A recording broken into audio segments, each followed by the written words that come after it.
Hello students, today we will solve the numerical of T.S. Grewal. Let us begin with our first numerical.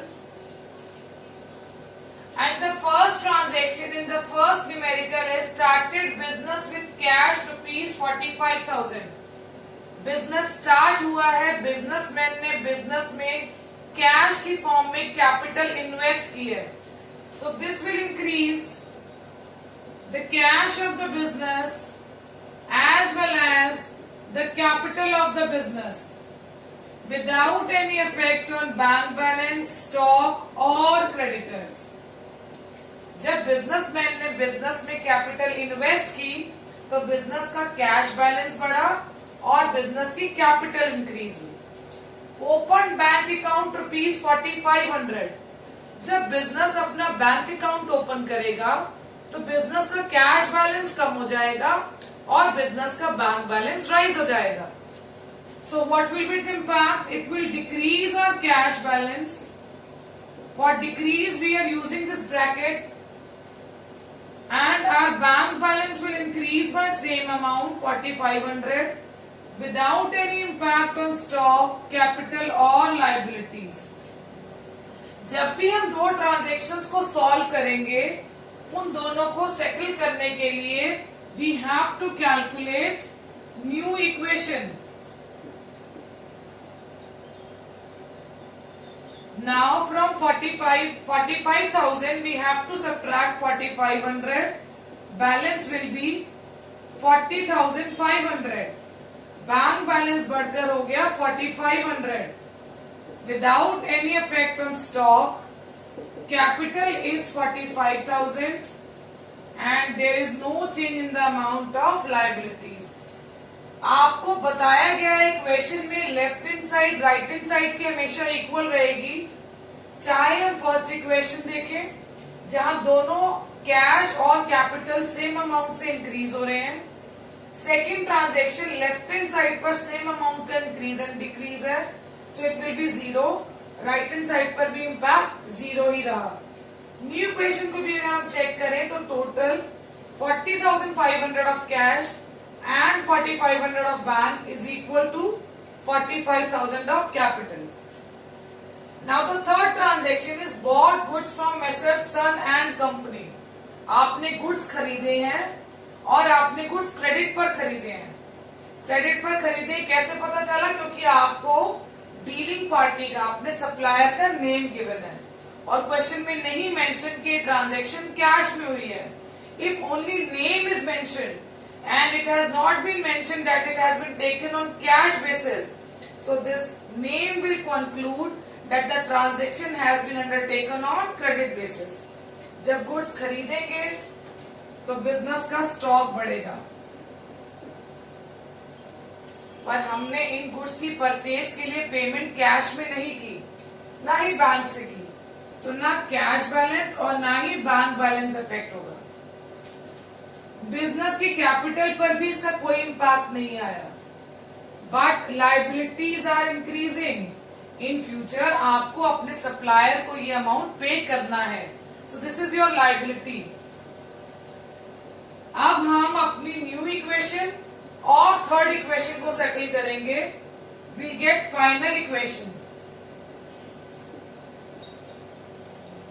And the amount of final equation. In cash we are having the balance of 40,500. In bank we are having 4,500. In stock we are having 11,200. Capital 45,000 and liabilities 11,200. और जब final equation हम calculate कर लेंगे तो उसके बाद इस question को कंक्लूड करने के लिए we will draw a double line. Let us solve our second question now. Gopinath started business with cash rupees 25,000. Gopinath ने 25,000 की कैश की इन्वेस्टमेंट के साथ बिजनेस स्टार्ट किया. So how much cash is coming in the business? 25,000. Without any impact on stock, debtors, capital is increasing by rupees 25,000. No change in liabilities. जब businessman ने business में amount invest किया, business की cash increase हो गई, business की capital भी increase होगी। Next transaction purchase goods from Shyam. इस ट्रांजैक्शन में जब हमने गुड्स खरीदे तो हमें सप्लायर का नाम गिवन है, यानी ये ट्रांजैक्शन क्रेडिट बेसिस पर हुई है। परचेज गुड्स, जब बिजनेस गुड्स परचेज करेगा तो बिजनेस का स्टॉक इंक्रीज होगा। बिजनेस का स्टॉक 10,000 रुपीज से इंक्रीज हो गया। At the same time there is increase in the liability of the business, क्योंकि अभी बिजनेस ने ये अमाउंट कैश में सप्लायर को पे नहीं किया है। कैपिटल पर कोई इम्पैक्ट नहीं आया, डेटर्स पर कोई इम्पैक्ट नहीं आया, बिजनेस की कैश पर भी कोई इम्पैक्ट नहीं आया। After this we'll calculate new equation. Cash will remain same 25,000. Stock will increase by rupees 10,000. No change in debtor. Capital का अमाउंट भी सेम रहेगा 25,000। इस ट्रांजैक्शन के बाद हमारी लायबिलिटी 10,000 से इंक्रीज हो गई। This is termed as new equation. जब हम दो ट्रांजैक्शंस को सेटल करते हैं उसके बाद हमारे पास न्यू इक्वेशन आ गई। Next, sold goods to Sohan. Again हमें पार्टी का नाम गिवन है, यानी this transaction again has taken place on credit basis. आपने 1800 की कॉस्ट वाला गुड 1500 का बेच दिया। एक बिजनेसमैन ने वो कॉस्ट जिसको उस गुड्स की 1800 पड़ रही है उसने उसे 1500 का बेच दिया, यानी बिजनेस में हमें लॉस हो रहा है 300 रुपीज का। जब गुड्स सेल करेंगे तो गुड्स डिक्रीज होंगे, स्टॉक डिक्रीज होगा, और स्टॉक डिक्रीज कितने से होगा? कॉस्ट से। कॉस्ट कितनी है स्टॉक की? 1800। और अगर हम क्रेडिट पर सोहन को गुड्स बेच रहे हैं तो सोहन हमारा क्या बनेगा? डेटर। बिजनेस के debtor will increase by rupees 1500। No change in cash. पर क्या हमारी ट्रांजैक्शन सेटल हो रही है? We can see left hand side पर हमारे पास 300 का नेगेटिव बैलेंस आ रहा है। और ये नेगेटिव बैलेंस क्यों आ रहा है? क्योंकि बिजनेस को लॉस हो रहा है। और अब बिजनेस अपने लॉस को कहां से कॉम्पनसेट करता है? अपनी कैपिटल से। लायबिलिटी पर कोई इम्पैक्ट नहीं आएगा। अगेन हम न्यू इक्वेशन और थर्ड इक्वेशन को जब सेट ऑफ करेंगे we will again get new equation. और सेटल करने के बाद कैश का बैलेंस विल रिमेन 25,000। हमारा स्टॉक का balance will decrease by ₹8200। Debtor will increase bye ₹1500। हमारा कैपिटल का बैलेंस पहले 25,000 था, 300 का लॉस माइनस करने के बाद नाउ इट इज 24,700। क्रेडिटर्स का अमाउंट 10,000। हमारी फोर्थ ट्रांजैक्शन है Gopinath withdrew from business ₹5,000। Gopinath ने अपने पर्सनल यूज के लिए बिजनेस से अमाउंट विड्रॉ किया है। और जब भी एक ओनर बिजनेस से पर्सनल यूज के लिए अमाउंट विड्रॉ करता है तो उसे ड्रॉइंग्स कहते हैं। ये ड्रॉइंग्स हमारी कैश को डिक्रीज करेगी and also it will decrease the capital of the business without affecting liabilities, stock और debtors. As we can see, the fourth transaction is our last transaction. तो हमारे पास अब क्या आएगी? Final equation. And what will be our final equation? 25,000 minus 5,000, 20,000. Stock का balance 8200, debtors का balance 1500, हमारी capital का बैलेंस 19,700 और लाइबिलिटीज का balance 10,000. And after the final equation has been evaluated, calculated, we'll draw a double line. That means the question has been completed. Let us now solve our third question. Started business with cash, business शुरू हुआ है, business की cash increase होगी और business की capital increase होगी without any increase in prepaid rent, outstanding wages और outstanding interest. Second transaction is salary paid ₹2000। Business ने अपने एक्सपेंसेस की पेमेंट की है। जब बिजनेस अपने एक्सपेंसेस की पेमेंट करेगा तो बिजनेस की कैश और बिजनेस की कैपिटल डिक्रीज होगी, क्योंकि जब एक बिजनेस अपने खर्चों की पेमेंट करता है तो ऑब्वियसली बिजनेस की कैश तो कम होगी, पर ये अमाउंट जो है वो कैपिटल में से सेट ऑफ होगा। No change in prepaid rent, outstanding wages और outstanding interest. Now we will calculate new equation. Cash is 48,000, prepaid rent 0, capital 48,000, outstanding wages 0, outstanding interest 0. Our third transaction is wages outstanding. आपने अपनी labour को काम तो ले लिया उनसे, पर अभी उन्हें पेमेंट नहीं की है, यानी you are still liable to make the payment. आप अभी भी लायबल हैं, इसलिए हमने लायबिलिटीज में हेड ओपन किया है आउटस्टैंडिंग वेजेस का। ये अमाउंट हमने पे नहीं किया, इसलिए हमारी कैश इफेक्ट नहीं हुई। प्रीपेड रेंट से तो वैसे इससे कोई रिलेशन नहीं है। आपने अपनी लेबर से काम करवा लिया, यानी ये आपका एक्सपेंस है। If it is your expense then it has to be adjusted out of your capital. Business की कैपिटल में से ₹200 जो है वो सेट ऑफ होंगे। Also it will increase the liability and we'll have a separate head under liability, that is outstanding wages.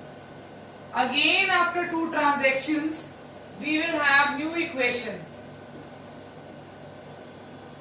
Cash में कोई change नहीं आया क्योंकि हमने अपनी लेबर को पेमेंट नहीं की है। प्रीपेड रेंट में no change. Capital again has decrease, now it is 47,800। Outstanding wages liability ₹200। Outstanding interest अभी इफेक्ट नहीं हुआ। Interest due but not paid, again आपका खर्चा है, ड्यू हो चुका है पर अभी आपने पे नहीं किया। अगर पे नहीं किया तो कैश तो इफेक्ट नहीं होगी। प्रीपेड रेंट से ये रिलेट नहीं करा because we are talking about interest, but yes ये मेरा एक्सपेंस है जो ड्यू हो चुका है। It relates to this year, मेरी कैपिटल को डिक्रीज करेगा। Amount is ₹100।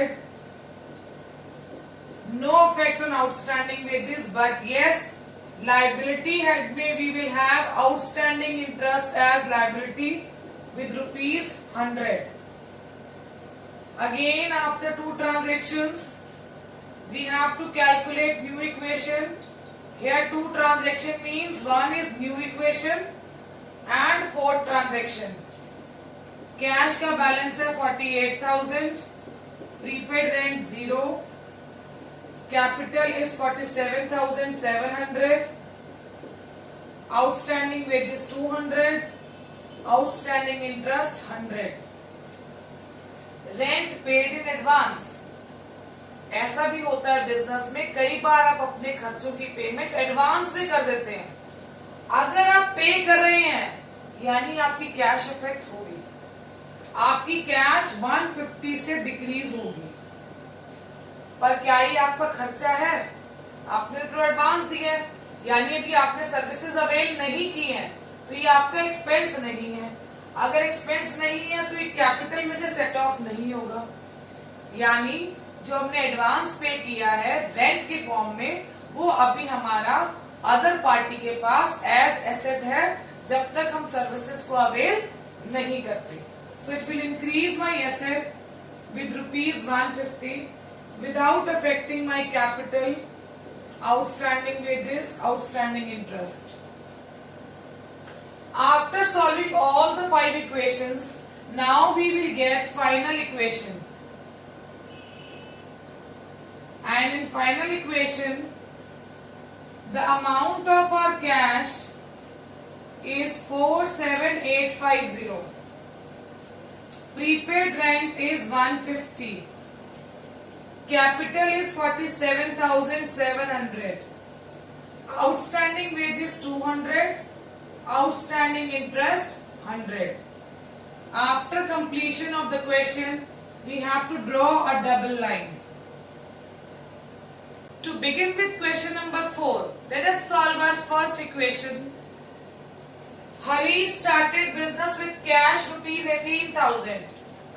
Harish business start कर रहा है, बिजनेस की कैश इंक्रीज होगी 18,000 से, बिजनेस की कैपिटल भी इंक्रीज होगी 18,000 से, विदाउट अफेक्टिंग स्टॉक, डेटर्स और आउटस्टैंडिंग रेंट.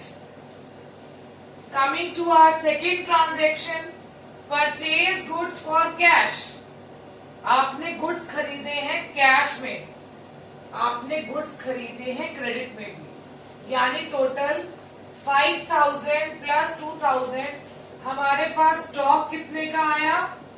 7,000 का. 7,000 के हमने टोटल स्टॉक परचेज किया है और कैश कितना पे किया है? 5,000. We can see our left hand side is not settled with our right hand side. हमारे पास लेफ्ट हैंड साइड में 2,000 का इंक्रीज आ रहा है. वो इंक्रीज क्यों आ रहा है? बिकॉज ये जो 2,000 की गुड्स हैं ये बिजनेस ने क्रेडिट पर खरीदे हैं, तो बिजनेस की creditors are increasing with amount of rupees 2,000 without affecting capital, outstanding rent, creditors will increase by rupees 2,000. इस एंट्री को एक बार दोबारा से डिस्कस करते हैं. बिजनेस ने गुड्स खरीदे हैं 5,000 के कैश में, 2,000 की क्रेडिट में, तो टोटल गुड्स बिजनेस ने खरीदे हैं 7,000 के, जबकि बिजनेस में से कैश गई है 5,000. बिजनेस अभी भी 2,000 पे करने के लिए लायबल है, तो हमने लायबिलिटी साइड में क्रेडिटर्स को इंक्रीज कर दिया. After this will get new equation.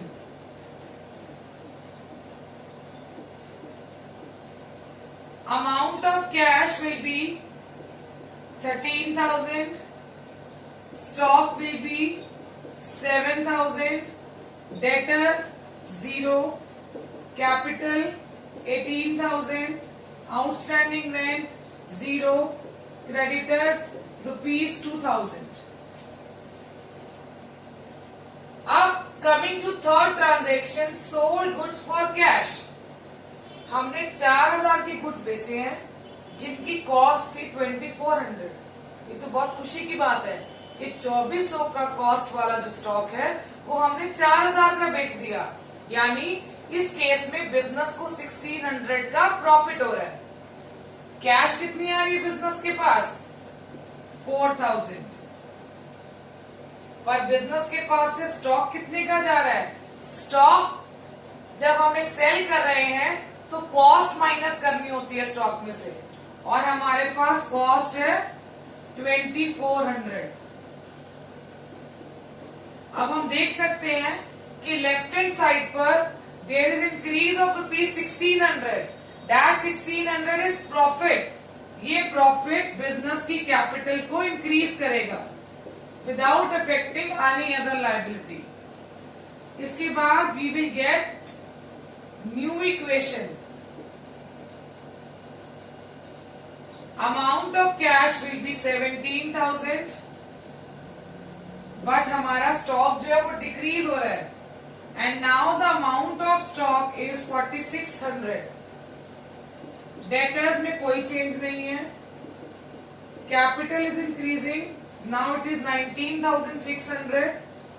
Outstanding rent 0 and creditors rupees 2,000. Last transaction, rent paid 1,000, rent outstanding 200. 1,000 का रेंट कैश में दे दिया है, 200 रुपए का रेंट हमारा ड्यू है. क्या ये दोनों हमारे खर्चे हैं? यस. जो कैश में दे दिया वो भी हमारा एक्सपेंस है और जो ड्यू है वो भी हमारा एक्सपेंस है। तो टोटल एक्सपेंस हमारी कैपिटल को डिक्रीज करेगा। पर हमने कैश में कितना रेंट पे किया है? 1000। तो कैश कितने से डिक्रीज होगी? 1000 से। Now again I can see left hand side पे -1000 है, जबकि राइट हैंड साइड पे -1200 है।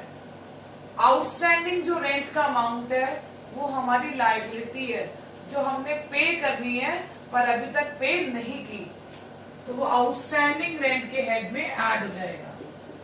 And now we can see that our right hand side is having negative balance of 1000 and even our left hand side is having an amount of rupees 1000 as negative balance। तो दोनों side हमारी जो है वो equate हो रही है। At end what we will get? Final equation। See, इस क्वेश्चन में क्रेडिट सेल नहीं हुई थी, so there was no need to prepare debtor account। We have sold goods on cash basis, so debtor नहीं भी बनाओगे तो it will work। 17,000 minus 1,000, 16,000 का कैश, स्टॉक 4600, डेटर 0 बिकॉज कोई क्रेडिट में सेल हुआ ही नहीं। Amount of capital is 18,400, outstanding rent is 200, outstanding creditors are ₹2000। अब फाइनल इक्वेशन को भी अगर हम चेक करें तो इस साइड हमारा टोटल लेफ्ट हैंड साइड आ रहा है 20,600। यहां भी हम 2200 को 18,400 में ऐड करेंगे तो हमारा अमाउंट आ रहा है 20,600। Starting with the fifth question, let us read. Started business with cash ₹1 lakh and goods ₹20,000। जरूरी नहीं है जब बिजनेसमैन बिजनेस को स्टार्ट करेगा तो वो सिर्फ कैश ही लेकर आएगा, वो गुड्स इन काइंड भी ला सकता है चीजें। He can bring stock, that is goods, he can bring furniture और एनी अदर फिक्स्ड एसेट। तो इस क्वेश्चन में बिजनेसमैन बिजनेस में कैश और गुड्स ला रहा है। So cash is increasing with ₹1 lakh, stock is increasing with amount 20,000, furniture 0। अब हमारी टोटल कैपिटल कितनी होगी? कैश और काइंड दोनों को ऐड करेंगे, 1 lakh plus 20,000, it will be 1,20,000। Creditors will be 0. Second transaction is sold goods worth. Here worth means cost. 10,000 की cost वाले गुड्स बिजनेस ने 12,000 कैश में सेल कर दी। तो बिजनेस के पास कैश कितना आ रहा है? 12,000। अभी मैंने आपको बताया था लास्ट क्वेश्चन में कि हम स्टॉक में से हमेशा सेल के टाइम पर उसकी कॉस्ट माइनस करते हैं, that is 10,000। Again we can see left hand side में 2,000 का इंक्रीज है। वो इंक्रीज क्यों है? क्योंकि 10,000 की कॉस्ट वाले गुड्स हमने 12,000 के सेल किए हैं बिजनेस में। So 2,000 will be added in capital. Creditors will remain 0. After two equations, we will get new equation. Amount of cash is 1,12,000. Stock 10,000. Furniture 0. Capital 1,22,000. Creditors 0. Third and the last transaction, purchased furniture on credit. Business ने asset खरीदी है पर उसके लिए अभी payment नहीं की, तो बिजनेस की कैश इफेक्ट नहीं हुई। फर्नीचर परचेज किया है तो बिजनेस का फर्नीचर इंक्रीज हुआ है 30,000 से, and there is no change in stock. Capital में भी कोई चेंज नहीं है। आपने उधार बिजनेस के लिए फर्नीचर खरीदा है तो आपकी लाइबिलिटी में creditors are increasing with 30,000। Now drawing the final equation, see what we will get. We will write final equation amount of final equation is cash 1,12,000, stock 10,000, furniture 30,000, capital 1,22,000 and liabilities में creditors amounting to rupees 30,000. Ajit started business with cash. Business का cash will increase with rupees 20,000. Furniture और stock पर कोई change नहीं है. जब businessman business में amount cash में इन्वेस्ट करेगा तो बिजनेस की कैपिटल इंक्रीज होगी. Coming to next transaction, purchase furniture for cash rupees 2,000. Question में नहीं लिखा कि ट्रांजैक्शन कैश में हुई है या क्रेडिट में हुई है, ना ही सप्लायर के बारे में कोई डिटेल है. तो हम ये अज्यूम करेंगे कि ये जो ट्रांजैक्शन है वो कैश बेसिस पर हुई है. सो बिजनेस का कैश डिक्रीज होगा 2,000 से. फर्नीचर आ रहा है बिजनेस में 2,000 का. स्टॉक पर कोई चेंज नहीं, कैपिटल में कोई चेंज नहीं, क्रेडिटर्स में कोई चेंज नहीं. After solving two equations, we'll get new equation.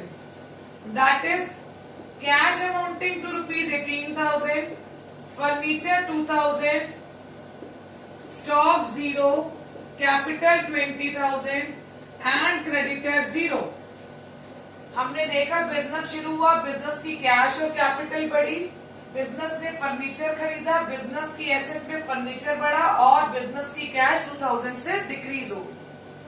Rent pay किया, बिजनेस ने अपने एक्सपेंस की पेमेंट की है तो एक्सपेंस बिजनेस की कैपिटल को डिक्रीज करेगा और क्योंकि पेमेंट हो गई है तो बिजनेस की कैश भी डिक्रीज होगी विदाउट अफेक्टिंग फर्नीचर और stock. So new equation will be 17,800 for cash, 2,000 for furniture, 0 balance in stock, 19,800 in capital and 0 balance in creditors. हमने रेंट पे किया, बिजनेस की कैश डिक्रीज हुई, बिजनेस की capital decrease हुई. Expense और income हमारी capital में से एडजस्ट होते हैं. He purchase goods on credit.